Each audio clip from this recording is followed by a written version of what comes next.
This episode of Digital Photography Cafe is brought to you by Focus Pyramid, the autofocus lens calibration tool for your camera, and by Daisy Grip, for a child's smile for a photographer's camera.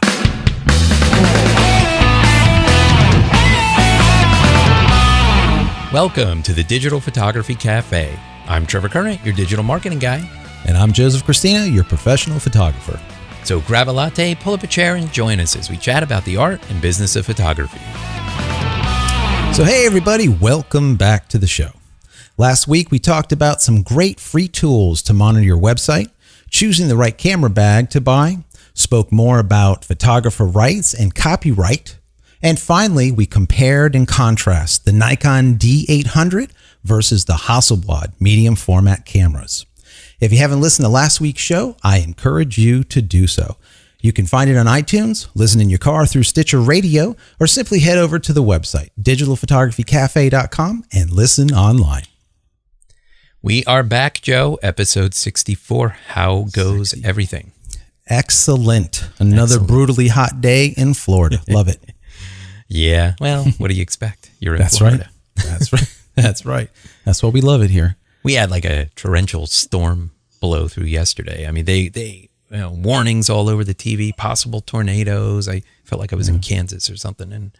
And we pretty much got a couple bangers and some lightning going and a little bit of rain. And I don't know, it must have gone south of us or something. I don't know. That was the end. That's not bad. Yeah, Quick. we kind of lucked out on that one. Yeah. I hate losing the power in the house. You know, you got the kids here. It's summertime and no air, and they're stir crazy. It's like, Daddy, I want to watch TV. Daddy, I want to do this. No, it's dark. We got no lights. No. Go to bed. You can't do nothing. That's just it. Just relax. Yeah, exactly. Right. And that goes over well, especially with the little ones. So Well, luckily they like board games or something. You know, let's play Monopoly Junior. It's like, all right, that's cool for about an hour, and then it's like, all right, I'm absolutely. done. So we put out the request for everyone to go ahead and jump onto iTunes and subscribe to both the audio podcast as well as the video cast that we have on iTunes now. And so many of you did that. We really, really appreciate it. We bumped up again for digital photography. We're like number 13, I think it is. For video. We bumped up a couple spots from last week. Yeah, that's fantastic. We're still top 10 in audio, throughout all of iTunes. So we just have to thank you guys. It's awesome. Yeah, you guys are great, definitely. And you know what? You're really helping us, achieve our goal of getting on the new and noteworthy. Yeah. So we really are trying to do that. We're trying to get in there. We said last week by August 6th. It's a couple weeks out, and if we get a lot of people subscribing to the video and getting people writing, 5-star reviews for us, giving us star ratings in there, that really is going to, help the team over at Apple take notice and then hopefully bump us into that new and noteworthy. And that really is fantastic. A show will sit there usually for a couple weeks, and that gives us a great opportunity to really grow the show in a short period of time. So yeah, absolutely, and bump the traffic, quickly. Yeah. So, yeah, absolutely. You're talking about 5-star reviews and just reviews in general, and we got some nice things that came through, right? Week. Last week we kind of started again, thanking people for, comments about us and everything. And that was fantastic. We had a lot of great comments, and, we had a couple more come in this week, and we wanted to thank, Ken Lim from Hong Kong Photography Workshop. And that's hkphotoworkshop.com. Right. He included Digital Photography Cafe in a post titled Learning from Photography Podcasts, where we were joined by other shows like D-Town and Photo Focus and This Week in Photo. Some big name shows there, Yeah, that's wonderful. Yeah, so, we're really glad you're listening and enjoying the show, and, really kind of proud to be a part of that bunch, huh? Yeah, and we also got a 5-star rating, right? Just this week, which is fantastic. Yeah. Jeff Grayley, he gave us a 5-star rating and a review on our video in iTunes there, and it's funny. He said in his review that he actually stopped the audio in his car on the way home and waited to listen to the show until he got home and subscribed to the video and watched the rest of it at home. That's awesome. That's awesome. That's yeah, really cool. I mean, you guys, we I don't know, I guess you'd say we have faces for radio. I don't know, but just to kind of watch is kind of cool because we try to put little things in there, make it more visual now. If we're talking about a site or a product or whatever, we try to pull up stills or actual video of the product, and we try to make it a little bit more multimedia now. So definitely, if you're listening and you have the opportunity to get in there and watch, please do so. We have, speaking about watching, we have something that's in the pipe that's just really cool. Yeah. That we're working on, and pretty soon you're going to be able to see us on the big screen TV soon. But we'll talk more about that. We'll just leave that little teaser out there. So yeah, that's right. That's right. Yeah, something's in the pipe. Yeah. So again, we said this last week, if you guys write a post on your blog about us, showing your support for the show, or you give us a review in iTunes, definitely shoot us a message, through the website or Twitter or something. That way we can go check it out and give you a shout out on the show. We want to add you to our friends of the show page and, kind of give a little love back. So, definitely do that. And, Jeff, if you're listening, which hopefully you are, shoot us an email. If you've got something you want to, a website, a photography website, or an online profile that you'd like to promote, definitely shoot us a message through the site. We'd love to add you to the Friends of the Show page. Yeah, very cool. Another thing that we kind of saw come through was MacMall. They had a pretty cool thing going on with this Supreme, Studio Makeover that they're working on. That looks pretty interesting. Yeah, we got a press release on this, and it's really sounds pretty cool. So they're basically running this promo, and they're giving away 2 prizes. And one prize is geared for businesses or studios with 11 employees or more, and one is geared for 1 to 10 employees. Right. And basically, they're giving away some great gear. They're giving away a MacBook Pro. They're giving away an iMac, some Wacom tablets, Adobe Creative Suite software, a few Drobos. Stuff. I like my Drobos, and and some printers and some other goodies too. So definitely check that out. I mean, that might be a nice way to win some gear. I like MacMall and PC Mall. I mean, they're kind of one and the same. Right. They got pretty reasonable prices. They're quick with their shipping. Their customer service is fairly good. I've never had any complaints with them. Yeah, I've actually ordered memory and a bunch of other things from them in the past. They're pretty quick, and they seem to be good people over there. It's well staffed. They have a lot of people. It's a big operation. Yeah. So, I mean, if you want to go over there, go to macmall.com/makeover. And I think the contest expires August 31st. So, get in there and take a look. It might be something fun to do. And God knows, anyone that owns a studio like I do, I'd love to have a makeover. Bring it. I mean, the gear is so expensive, to win some for free. That's fantastic. Oh, yeah. Can't beat that. That's for sure. So, I guess one of the questions that I was thinking about recently, we talked about this in the past, but are DSLRs going the way of the dinosaur?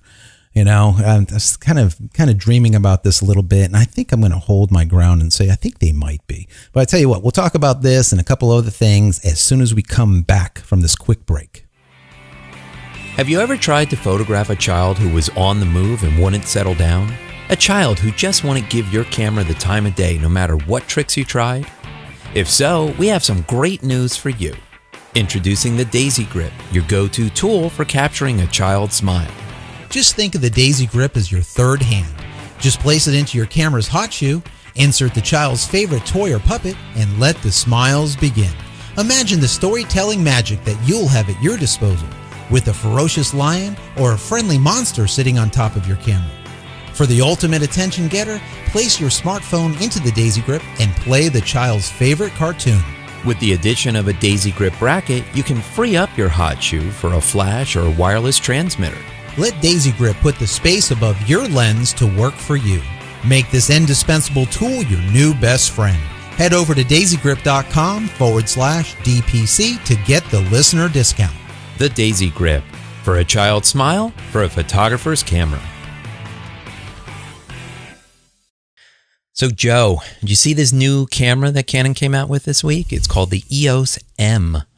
Yes, very cool camera. Pretty cool, yeah. You know, you were saying about DSLRs going the way of the dinosaur. You know, these mirrorless cameras, which the EOS M is. I mean, it's pretty interesting. You know, it's pretty interesting. It's not like it's bigger than a point and shoot, and not as big as a DSLR.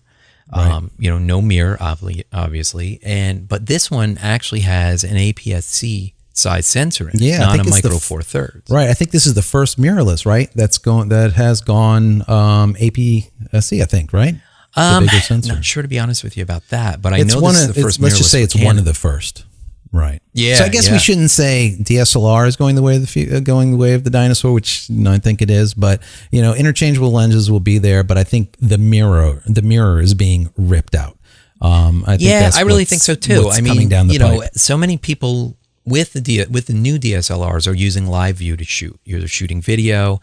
They may want to have live view on to compose a shot. If you're doing product photography or something like that.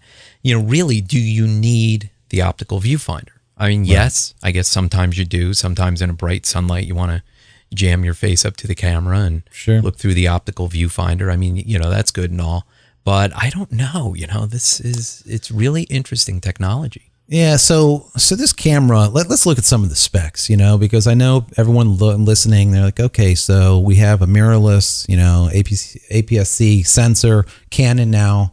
Out there, what does it look like? Specs, and we're looking at 18 megapixel, which is nice, right? That's good. You got the new Digic 5, so it's got the new CMOS in there. Your range for ISO goes all the way up to pushed at, I think, 25,000. So I'd say usable is probably 800, 1600, which is good. It's very good. They were shooting RAW. Everything is pretty much the same. The RAW is at 14-bit, so that's nice too. It's not 12. It goes straight to the 14. You don't have that option, which is cool. And there's so many other features here that I really like. I think one of the really interesting features is the touch back screen, right? Yeah. It's like a multi-touch type of, like an iPhone or something, and this is all becoming the new technology that's being integrated into everything. Very cool. And it's going to be, the thing with this touch is, and we talked about this in the past, is we predicted that, a lot of these companies that were making a lot of the gear that would enhance the DSLR for shooting video, for, let's say, pulling focus, is going to go bye-bye. And we said the reason behind that is eventually we're going to be able to pull focus based on what we see on the back of the camera. Let's say go onto an object and then follow that object and allow the camera to track the object across the scene, let's say, or from, one subject that's very close to a subject that's very far, and be able to pull, rack the focus, so to speak, from the distance to the close-up, just like you would see in a movie. And this kind of stuff is happening. It really is. Yeah. I mean, the autofocusing systems are getting so much more advanced in the methods that they use to be able to detect sharpness, for that focus.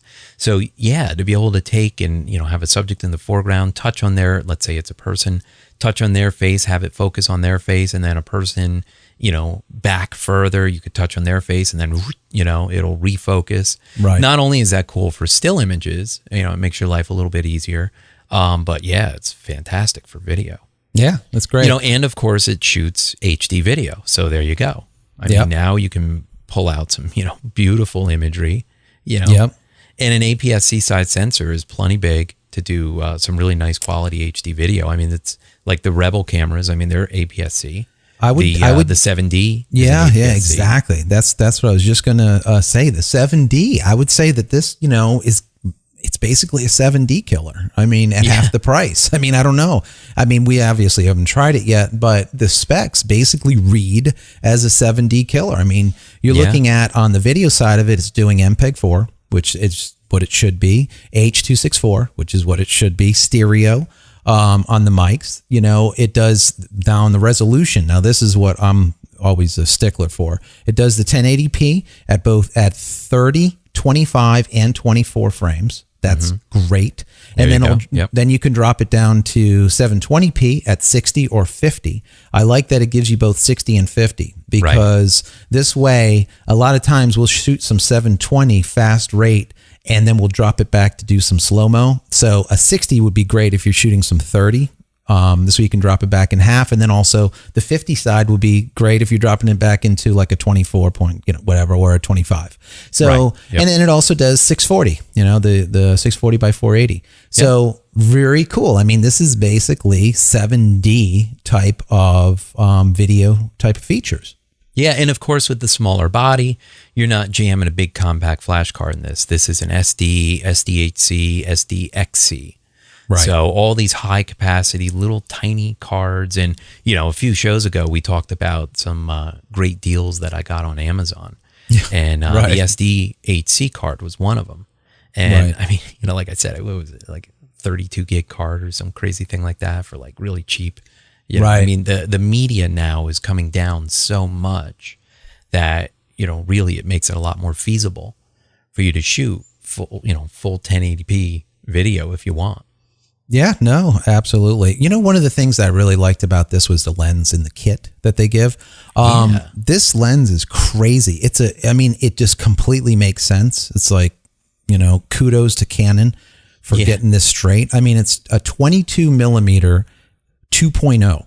So, I mean, this isn't a 2.8. I mean, this is a 2.0. That is fast glass at 22 millimeter.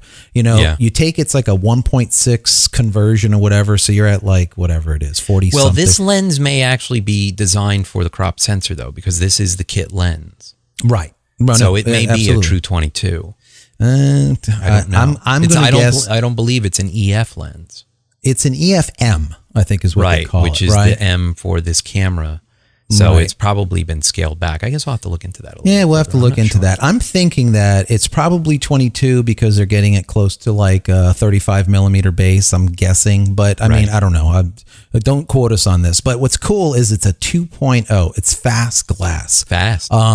And I mean, that's great. And it's not a variable, it's not a 3.5 that jumps to 5.6 or something. You're all over the place. Right. Like the normal crappy kit lenses that exactly. They're giving you something that's good right out the box. So that's very cool. So, I mean, all in all, this camera looks very, very interesting. It looks like it's going to be, it's going to be something that someone that's going to be buying a 7D or like a higher end Rebel or, even maybe something like a D7000, which would be equivalent to like a 7D on the Nikon side. Maybe they'll look into a camera like this and, I don't know how it's going to work as far as how long you can do video and, are the sensors heating up and then you're no longer, you can't shoot past a certain amount of, I mean, will it shut off after 12 minutes and exactly. that type of thing. Yeah, I guess that's to be seen. We'll have to to be seen. Maybe we can get our hands on one of these, right? I know, right? This would be I mean, I would like to do some studio work with this. Just to do a compare contrast and some of this stuff that we have here in the studio. It'd be kind of neat. The other thing that's really cool about this camera is you can buy an adapter and hook on your EF lenses. Right. And there's a picture we found on DP Review. This is nuts. I love it. They've got a big white Canon bazooka attached to this tiny little body. It's all lens. You see this little black thing sticking at the end of the lens. And what's funny, and if you guys are watching the video, you can see it on the screen right now. And what's funny about it is the bazooka, as you call it, is only a 70 to 200. But the size of the camera to the size of the 70 to 200, it looks like this little thing that's strapped on the back, So, maybe eventually we'll just have the bazooka, as we call it, just a lens will walk around and it'll have like a button on it. You take a picture. You take a picture with the lens, The camera just basically... the lens. Hey, there you go. That's it. You're not holding anything besides this round tube anymore. I mean, it's crazy. So, I mean, okay. So, we don't want the show to be all about a specific camera because it's really not. It doesn't really matter. The camera, I think what this is more about is about the technology. The idea of the technology. Absolutely. Right. We're moving into this mirrorless, arena. The mirrors are going away. The quote unquote DSLRs as we know them are dying. And that's the main thing. And the real point here is us as professionals, we're going to have to set ourselves apart a little bit different, because what's going to happen is you're not going to be able to tell a pro from a pro am to an am by the camera or the kit that they hold, because, it might be maybe the size of your lens, is how you can tell, from pro to non-pro, who knows? It's just, we're getting to a point where the body of the camera is not as important. This huge camera size to say, oh, he's a professional, within a couple of years, it's not going to be the case anymore. No, I mean, as it is, manufacturers have brought the pricing down for so many of their DSLR products, right? That, Uncle Bob is at the wedding shooting with a 7D, the same as the professional photographer that was hired to, and paid a couple grand to shoot the wedding. Exactly. The barrier, we've said this for a long time, the barrier to entry in the photography market has really dropped, and it's allowing a lot more people to get in, which is fine. I don't have a problem with that. The more the merrier. Photography is great.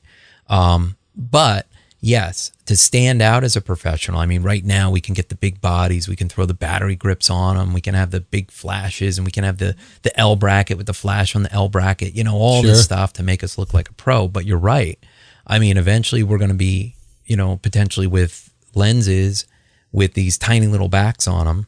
Right. And a flash on an L bracket. And I'm going to start making shirts when I go on to gigs that says I'm a pro. In white on the back of the shirt. No, it seems to be that's going to be how everything is going, and I think it's a good thing. For me, I mean, I have neck problems just from so many years carrying around the camera continuously hanging. It's just, and then holding, like you're saying, one of the 5Ds with a grip and a 300 or a 70 to 200 IS glass. And the time you're done, you're like 10 pounds in one hand. And I mean, in some of these, some of these gigs, I get, I come back and it's like, I'm dying. You need a massage. Yeah. It gets, I would love to be able to get really good images with something so small. And I mean, the drawback that you're always going to have too is a lot of these mirrorlesses don't have optical viewfinders. Correct. Some of them have attachments. They have electronic attachments. Exactly. And it's an electronic color viewfinder that you can, stick up to your eye.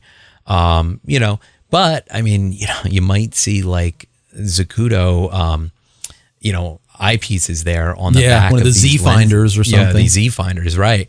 On the backs of these little tiny bodies, and you're going to see the pros with those kind of walking around looking through those things. So there you have it. That's how you determine a pro. You find someone that has like a Z finder attached to the back of their LCD panel, and they're looking into that little Z finder and pixel peeping, so they can dial in the focus exactly where they want it before they take a picture. There's your pro. There you go. You got it. Right. Man. That's right. It's over. Maybe Canon will have to change the color of all the rest of their L lenses to the white. Yeah. And at least it'll be, hey, this is the expensive lens, not the cheap lens. Right. Or they just, and the new lenses, they'll put the little red ring for pro on them. Same thing. So anyways, before we go any further with our next topic, let's go ahead and hear from one of our sponsors. Are you frustrated with slightly out of focus images when you know your autofocus spot was dead on? It's simply not your fault. From manufacturer to manufacturer, and even lens copy to lens copy, there are slight variances to the exact spot where light is being focused onto the sensor. Finally, there's a product that allows you to compensate for those variances and make sharper images immediately. Focus Pyramid, the autofocus lens calibration tool, is an absolute must for every photographer. If you want to make the sharpest images possible, then you need to take control over your camera's focusing system. With the Focus Pyramid, you can calibrate all of your lenses on your lunch break. The Focus Pyramid makes lens calibration quick and easy at an affordable price. So give your lenses a new lease on life and take your photography to the next level. Head over to focuspyramid.com/DPC and get an additional 10% off just for being a show listener. So, hi, Trevor. I have a quick question for you. Yeah, shoot. Yes, and love questions. I guess I'll kind of give it to everyone at the same time. Do you, if you're shooting, let's say you have a studio, do you feel like you're a crow, Do you feel like that the crow that goes out there and always tries to find the shining object to bring into the studio? Because I know I love the shiny objects. Exactly. Sometimes I feel like a collector and not a photographer. Yeah, I know. It's always the shiny object that I have to the something that's just hot and new that I have to get, I have to have. And then I look over in the studio and I'm like just packed with stuff. Right? Yeah. Yeah. I mean, it's human nature, right? I mean, we always like new things. Maybe we don't always have to have the new things, but we always like to learn about them and play with them and someday put them on the wish list and whatever. And yeah, the problem is that, especially with a lot of emerging pros, a lot of emerging pros, they have the day job, maybe. So they got some money coming in. They've been kind of shooting weekends, maybe a little weekend warrior thing. They're looking to kind of transition over to a full-time pro, and maybe they got a little cash in their pocket. So when they see a new body come out, they're like, oh, I got to buy the new body. And when they see the next generation of the flash come out, oh, I got to get that new flash. And oh, look at that flash modifier, I got to get one of those too. And that's really what happens. And I guess you're exactly right. The question is, do you really need all this new stuff? Yeah, and should you really buy all this new stuff? Should you spend your money on it? Exactly. Yeah, and it's kind of an interesting question. And what made me think of this topic was, Apple just came out with a brand new operating system, right? That they finally released. Mountain Lion. Shiny new, right? Yep. Mountain Lion. Rawr. Right. So, Rawr. Yeah. So, nice. Or should it be like rah or something like that? So, Mountain Lion is out. Yeah. So Mountain Lion is out, and so I'm thinking about it. I'm like, okay, so do we go and upgrade all of the iMacs in the studio to the latest offerings? And I'm like, no, don't do it. Yeah, no, don't do it. And, of course, decided not to. And why is that? Because I always say the exact same thing. When something new comes out, like, for example, with an operating system, this is what I think it's 10.8. I think is what they call it, whatever. Well, I really will not upgrade the studio stuff until it's 10.8, 0.1, or 0.2. I want the dust to settle. I want a couple of revisions to hit. I want to know that when I go into Illustrator, it'll work. I want to know that when I go into Photoshop or into Lightroom or into any of the other software that I use for production, it needs to work. It cannot crap out. We cannot be working. So the bottom line is it production, or is it something, or is it a box that you're just using for your own personal use? If it's production, I'd be really careful with the shiny. Yeah. Yeah. I mean, I never upgrade. I mean, I'm really of the mindset when it comes to the computer, if it ain't broke, don't fix it. Right. If you're running an operating system that's stable, that's reliable, your software is compatible with it, until you need to upgrade your software, or until there's a hardware device or a software feature that you need that you're just not compatible with, I would say then upgrade. But there's going to be compatibility issues. Yeah, the software developers have had betas of Mountain Lion for a long time. Sure. And they're probably, have 90% of the bugs worked out, but you're going to be getting patches. And you're exactly right on the production machines. Do you really want to worry about that? I mean, the same with like WordPress, right? Right. WordPress, they update that like every week, It seems that way. I don't upgrade that right away. I always wait, even though there might be some great new features that I would love to utilize. The problem is all the plugins that you're using, especially when it comes to the free plugins. Now, this is something that everybody really needs to think about. When you're using free plugins, a lot of times they're created by developers who, may have a day job. Exactly. And they're writing these plugins like in their spare time, and they're putting them up there, and it's kind of like, yes, there's a problem. I solved a problem, and now how many downloads am I going to get? Right. And that's the thing. And they may not be right on top of every new version update. Right. So you don't want to just jump right out and upgrade that, because you may run into all kinds of compatibility problems. Yeah, a perfect example is, let's say it is a production type of website, and you're selling images on there, and you have the shopping cart package that, is working, and it works great, and it's been working for 2 years. And now you have the brand new WordPress that just came out. You go and upgrade to the new WordPress, and it says, hey, do you want to go ahead and upgrade your database? Absolutely, because you have to. So you upgrade the database, and now all of a sudden, and it's all jacked. Yeah. So your point of purchase type of thing is not working. Your cart system is no longer working. You can't sell your pictures anymore. And now for you to go backwards, it's a song, a dance, and I don't know, it's a mess because your database is upgraded. So that means you have to take an old database and replace the new one and then downgrade to the old WordPress again. Yep. So just like you said, compatibility issues are something you really need to think about whenever you're trying to upgrade or buy, get this shiny new thing. A perfect example of shiny new thing. I remember probably about 4 or 5 years ago, I'm like, we do these albums so much. I just want to make this an easier process. So I went ahead and bought this album design software, right? For, I don't know, $200-300, I don't know, some crazy amount of money. And I think I used it once. Right. Because the bottom line is, I saw it. I'm like, oh, this is going to be a great solution. And the bottom line was it wasn't. Yeah. Just making my own templates and doing it that way was just quicker. And I was able to customize albums specifically for the party instead of having just these set, templates. So yeah, it's, the shiny new is not always the best way to go. Well, sure. I mean, even with this new Canon, the EOS M, I mean, as intriguing as this camera sounds and the price point of $799 with a kit lens, I mean, it's really not that bad. I mean, it's a high-end point and shoot, right? Price-wise.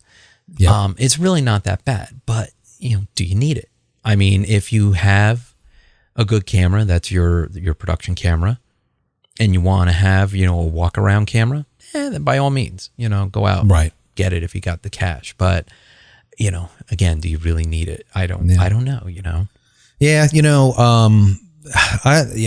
when I talk to students, I always tell them, listen, whenever you're buying a camera, buy the camera that you can afford at that specific moment and then use it until you just can't use it anymore. Until there's a camera out there that does something that the camera that you currently have cannot do. And you have to do that, whatever that is. Just keep using that because the best money spent as a photographer is, in the old days, was film. The more film you bought, the more pictures you took, the better you got. Now it's like buy a DVD, get online, buy someone's workshop, go to someone's workshop, this type of thing, and just get out there and shoot. That's the best money spent right there. All the modifiers and all the rest of the stuff, it's not that important. If the secondary thing is, if you want to spend money on something that's going to be there for a long time, spend your money on glass. Get the best glass that money can buy because that glass will be with you for years and years and years. You'll go through body after body after body after body. Yeah, you'll go through a lot of bodies before you have to upgrade your glass. Yeah, I have old Minolta glass that I still use, and that was from 1980s. So there's, buy the glass, buy the best glass you can get until there's a glass out there that you need that is currently not available. That doesn't mean it's image stabilization or something. Maybe you need image stabilization, maybe you don't. Use a tripod. But the new glass now is designed specifically for movie making. It's got very silent motors and there's no vibration or anything like that. Exactly. So now, if you want to buy that kind of glass, I would say, okay, now that makes sense to go and buy that because but it's only for a if you're specific doing a lot of video work that needs Exactly. For us, we still buy Zeiss glass and we go send it away to go and have the rings made extremely soft so they don't click at all. It turns beautifully instead of going click, click, click, click, click, click, click, click, when you're changing, when you're focusing and changing aperture. So, I guess as we say, the shiny thing is not always the best money spent, right? Yeah. Now, and you know what, the kind of the pet peeve for me, being in the digital marketing space, being in the social media end of it, as much as I would like to say with every new social network that comes out, go jump on it right away. The fact is, don't do that. Go get an account, secure a username, but wait and see. Right. So many people, jumped on Google Plus. Now, the ones that jumped on early exploded. Sure. You know, because they were the first in, you know, and that's always what happens, right? Right. But and you spend a lot of time on it too. And that's time that you could be doing toward, you know, you could be using to a different social media. Right. I mean, how many people jumped on Wave? Right. I know. You know, how many people they put all their eggs in. I mean, it was nothing. It's gone. You know, now, yes, they evolved the technology into other products, but Wave as a standalone, it basically died. It's history. You know, and I mean, you know, as far as social media goes, you've got the standbys, Facebook, Twitter, LinkedIn, Google Plus has gotten to the point now where it's great for photographers to talk to other photographers, but it's not a great network for photographers to find clients. You know, I mean, and there's always exceptions to the rule, but for the most part, you know, now a lot of people are spending time with Pinterest. You know, Pinterest is great. You know, it certainly has its marketing advantages, its business advantages. But, you know, I think you really gotta focus on getting business, utilizing the tools services you already have, rather than trying to learn a new platform, jumping on the next shiny thing, taking all kinds of time, building up your profile and your following or whatever. And, you know, I mean, it's more time wasted from you making money. Absolutely. Absolutely. So some good information here. Love that camera. Very cool. It is the beginning of the new beginning of photography, I think. So there's going to be plenty more. Nikon will be right down the road. You'll probably see some Olympus and some Sony, you know, things that are very similar. They're probably already out there, but this will be the new norm. I think that will be taking the place of the mirrored cameras. That's just it. So, but interesting stuff. I think we need to get out of here. Yeah, we do. It's hot. I got to get the air conditioner running back in the studio here. Oh. Yeah. So thanks everybody for taking your time to listen to our ramblings. Absolutely. And we hope you got something out of it. We did. Yeah, it was fun. We love doing it for you. So if you have any questions or topics you'd like discussed on the show, as we said before, shoot us a message through the website at digitalphotographycafe.com, or you can connect with us on Twitter at dphotocafe. So Joe, if people want to connect with you, what's the best way to reach you? Yeah, Trev, they can find me on the website at alluremm.com, through Twitter at Joseph Christina, and that's Christina without an H, on Facebook, facebook.com/alluremm, and finally on Google+. You can find me on g+jc.com. Great, and you can keep up with me on Twitter. It's at Trevor Current, and at our new Twitter account, it's Current Photo. And of course, check out our website. It's currentphotographer.com and facebook.com/currentphotographer. All right, Trevor, it's been fun. Another week, another show is in the can. I'd like to thank everyone for their continued support.